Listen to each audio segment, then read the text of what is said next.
महागणपतिं मनसा स्मरामि महादेवमुदं शिरसा नमामि महागणपतिं मनसा स्मरामि.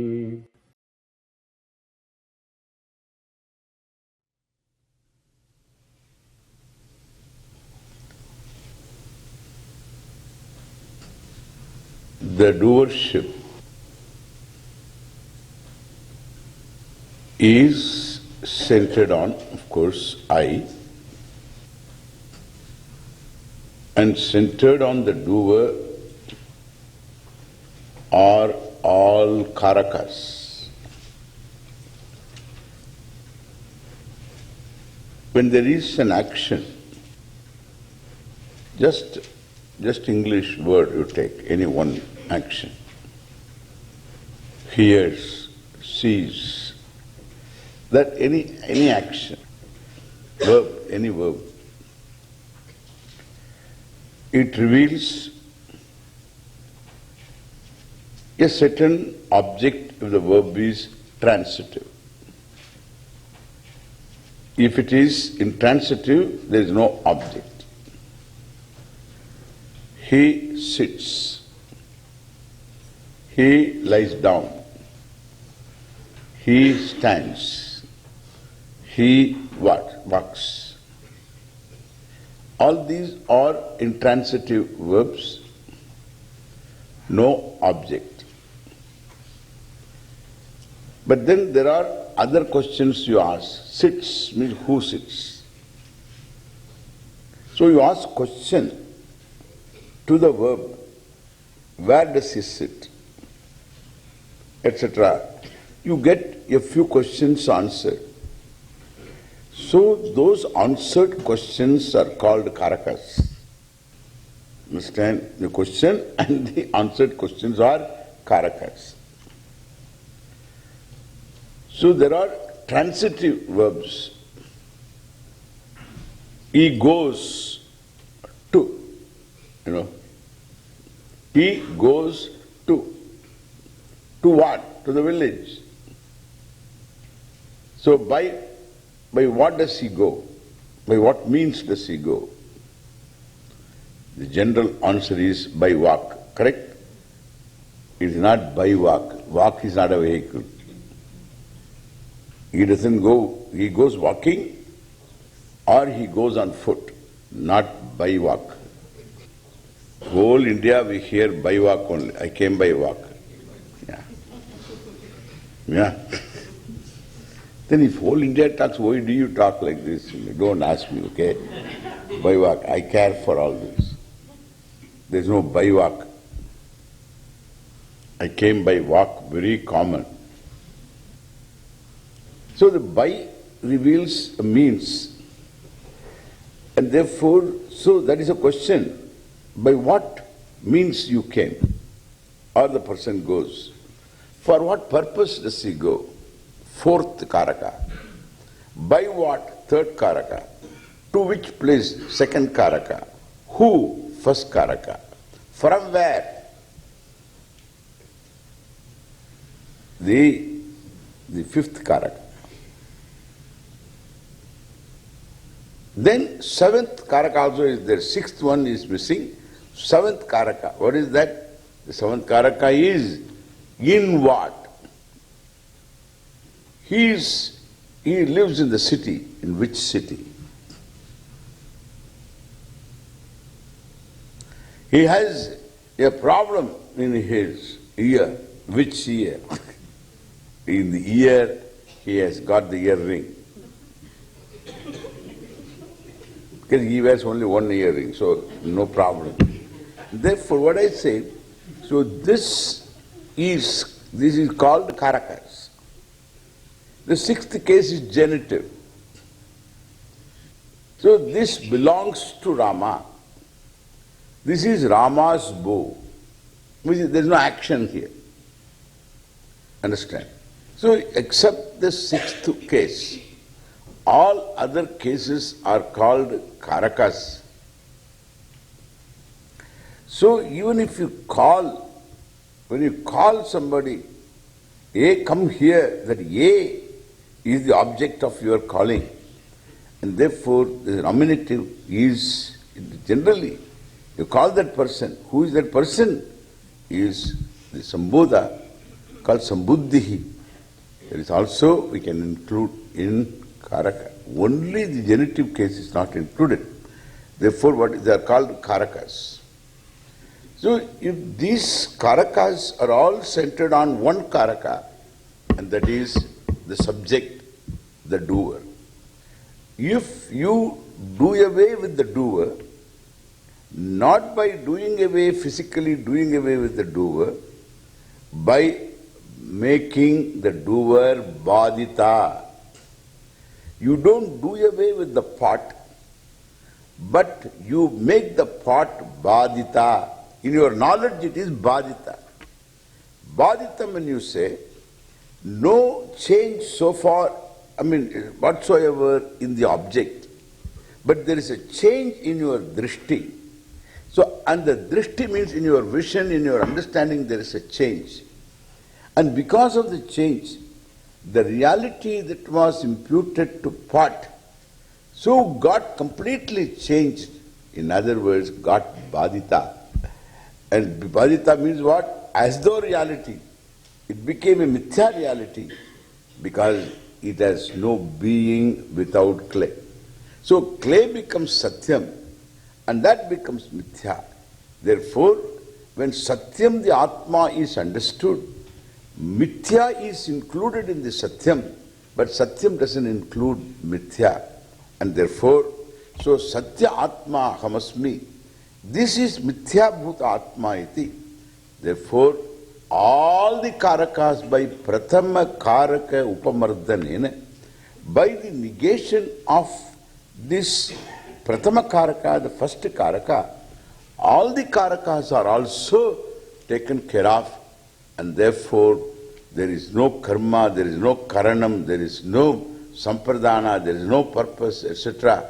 This is what is said in the verse Brahmarpanam, Brahmahavihi, Brahmagnau, Brahmanahutam, Brahmaivatena Gantavyam, Brahma Karma Samadhina.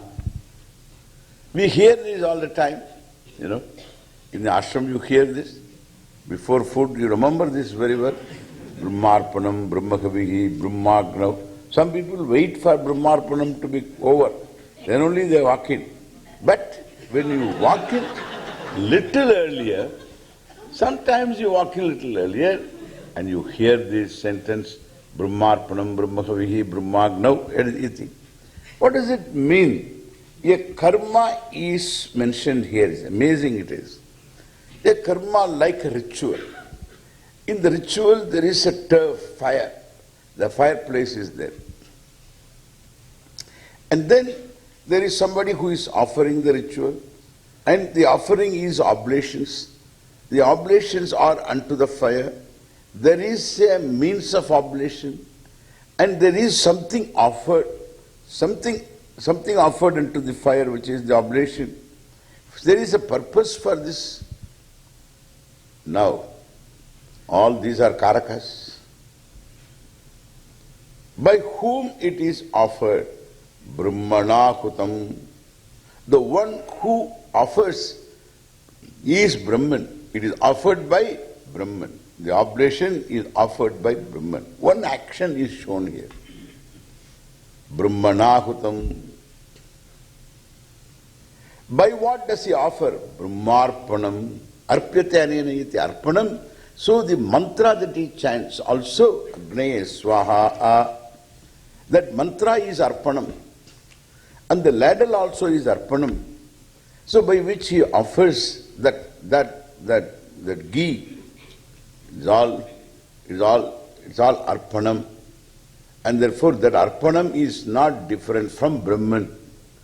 That ladle or mantra is not separate from Brahman. Brahmarpanam, Brahmanahutam. Then what is offered? The object offered unto the fire. Brahma, it says Brahman Brahma Havihi. Havis is Brahman. Brahma Havihi. He offers this Havis. This Havis is, so this, what is offered? Kind of rice, cooked in milk. This Havis is offered unto the fire. And that is Brahma Havihi. Brahmanahutam, Brahmarpanam, Brahma Havihi.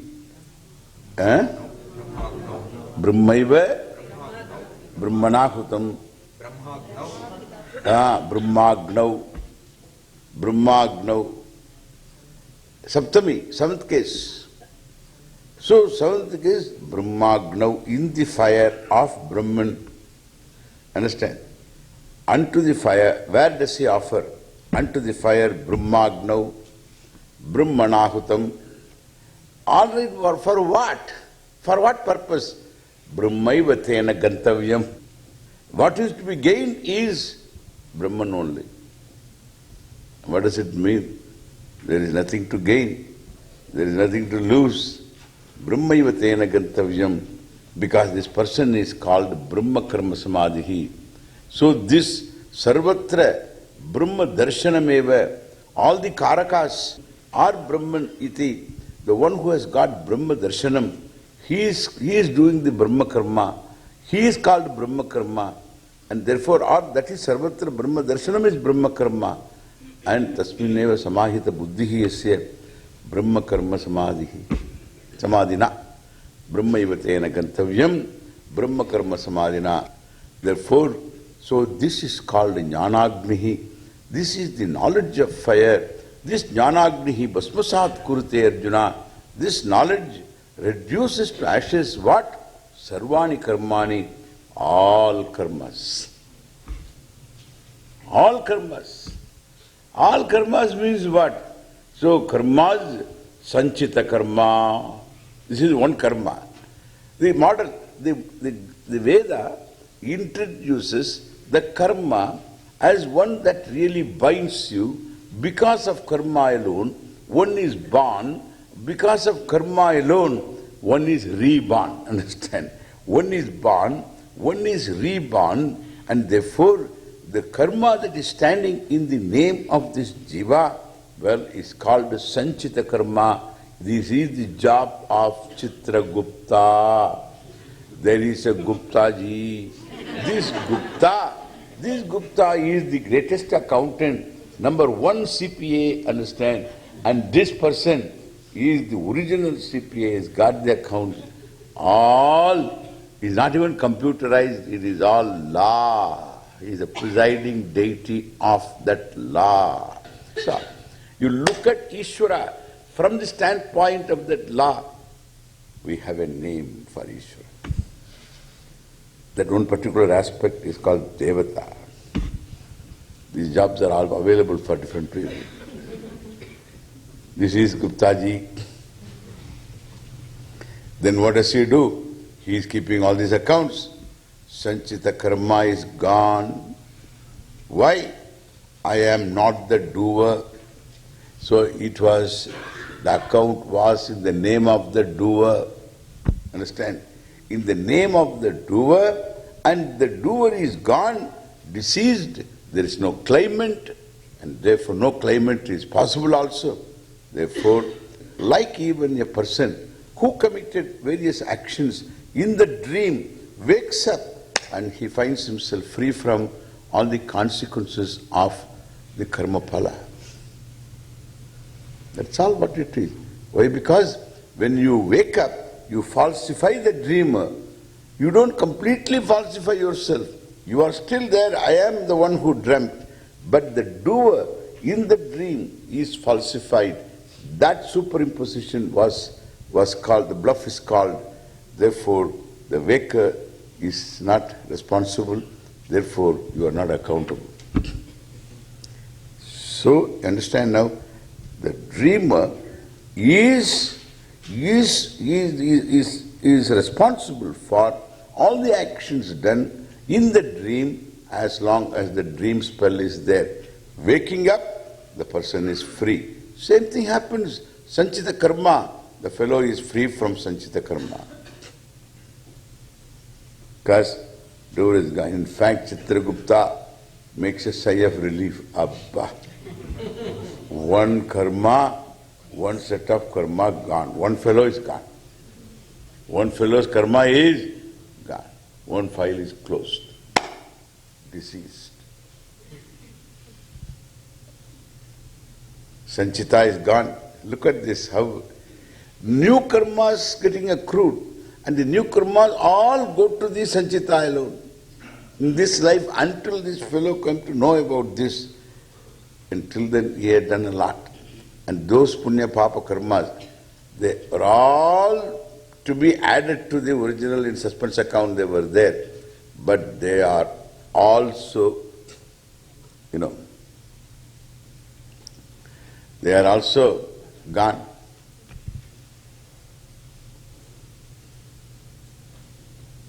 Then what? They are also gone. Then what is there is only this prarabdha karma. This, the karma that has brought this body into being. This karma is Ishvara Srishti. They can be, by calling the bluff, you can dismiss all of them. But this one, already you had asked for it. You had asked for it because of the previous karma. This is Ishvara Srishti. This has an empiricality. This is not purely pradibhasikam.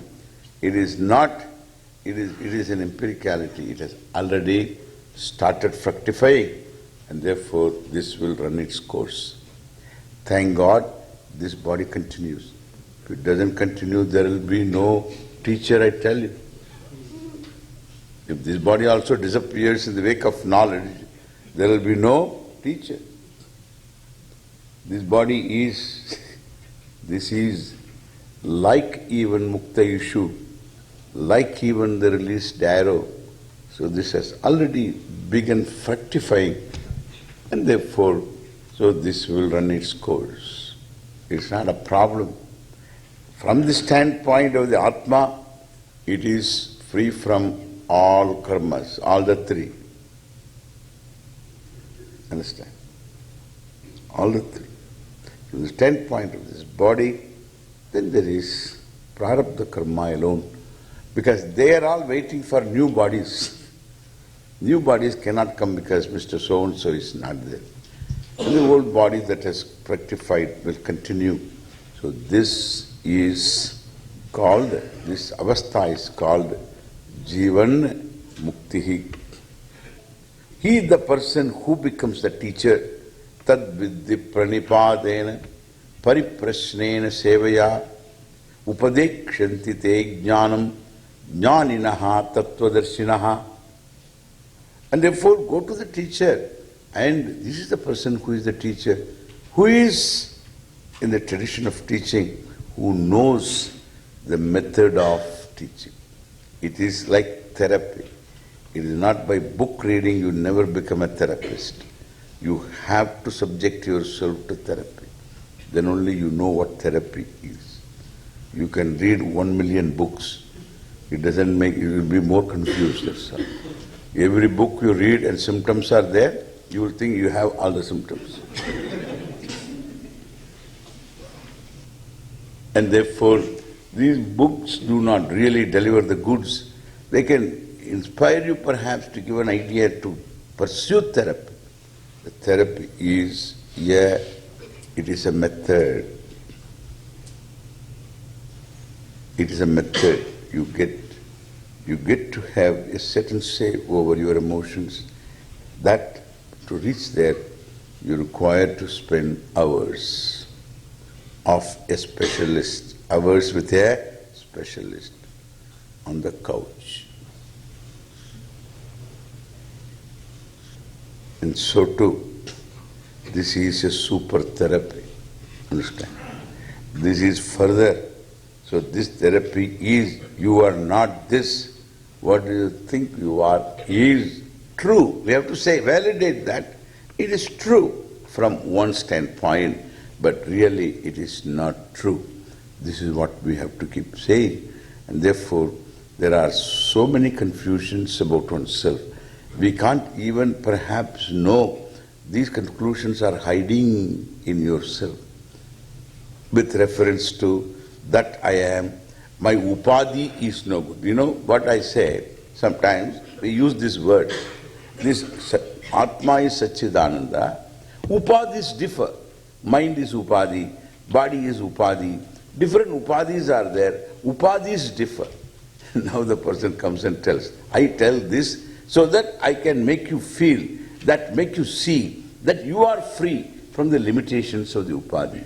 No matter how much you embellish the upadhi, still you will be limited. It is an embellished broomstick. So it's broomstick having a necklace, diamond necklace. So what?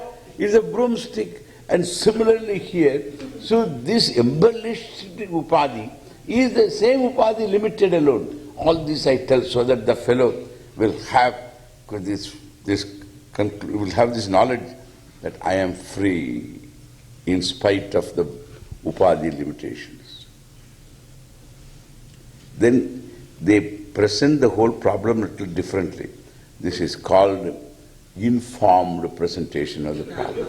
So this is previously they used to say, I am no good, I am no good. Now they come and tell me, Swamiji, my upadhi is no good at all. The sadness is the same. The sadness is the same. Problem is the same, that my upadhi is no good, Swamiji. You can tell because your upadhi is okay.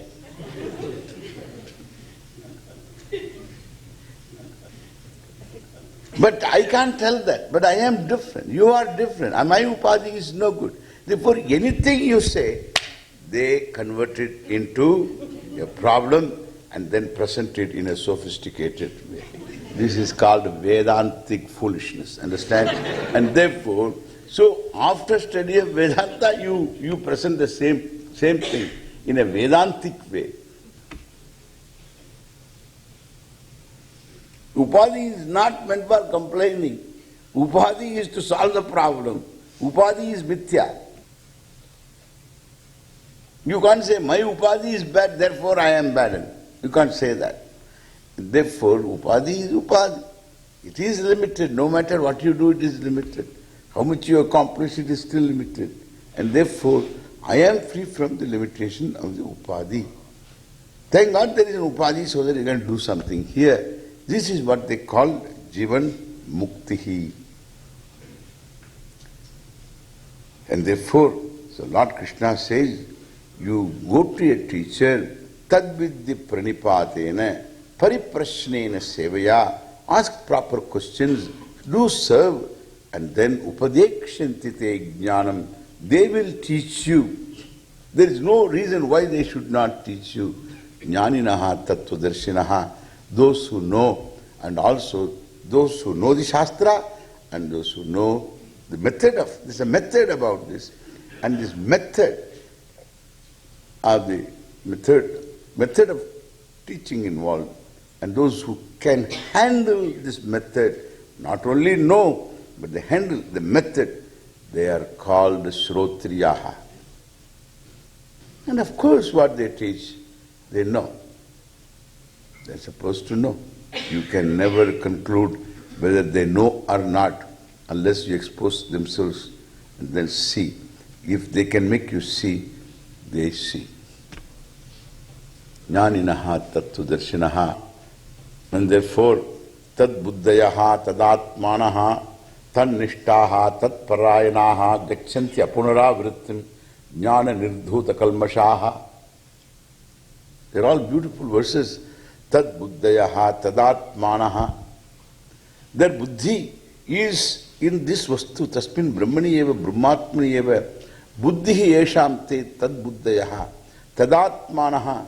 Their aham pratyaya, asmat pratyaya is nothing but param brahma. Mean the I sense is no more sense it is. It makes no sense. And that is because the I notion is, means the ahankara, the ego is Atma. Atma is not ego. That's why this ego is inflated, deflated, etc. It's variable, understand? The happy ego now, unhappy ego now. So that is the ego. That's a bubble, really speaking. This ego, but really it can be enlightened ego. Nobody loses the ego. It is enlightened ego. Or with certain karma yoga, it is lightened ego. Previously it was heavy. Now it is lightened ego. Then the lightened ego will become enlightened ego. Or very heavy ego, samsara. Samsari is called. So this is how this ego is. Therefore, tadatma, tasmin brahmani eva asmat pratyaha yeshante tadatmanaha.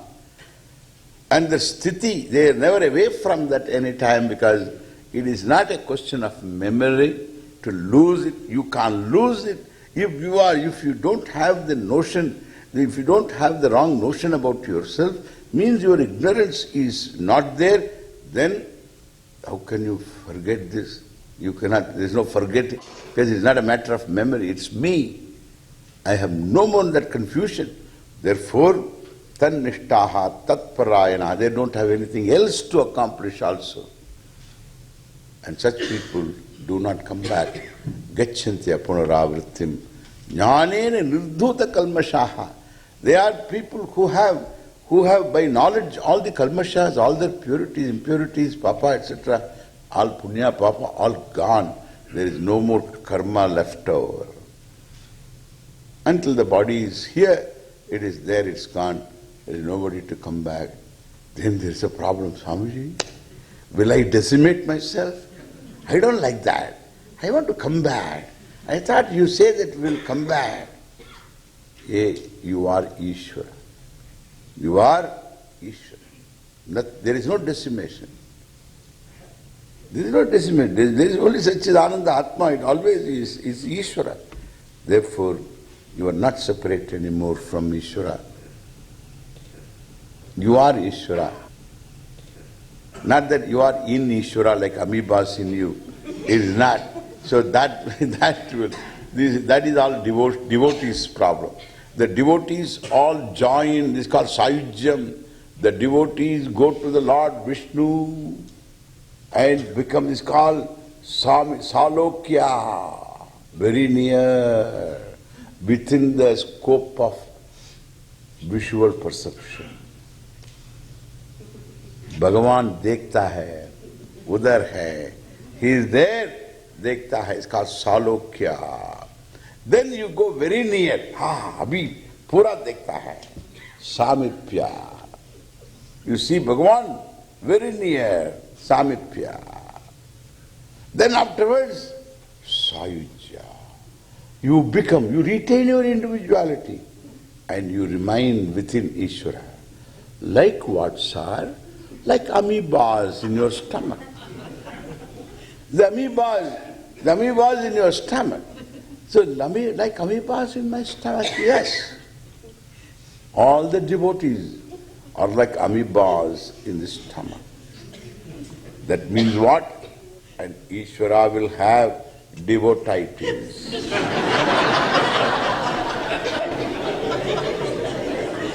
And what Ishvara will do? He will take flagell and flush the fellow out.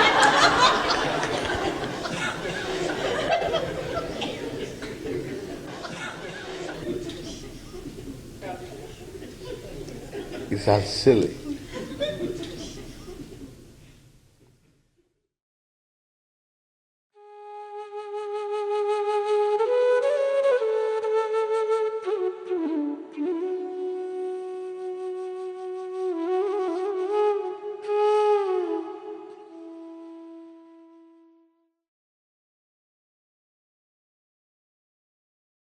Mahaganapatin manasa smarami Mahadeva mudam shirasa namami Mahaganapatin manasa smarami.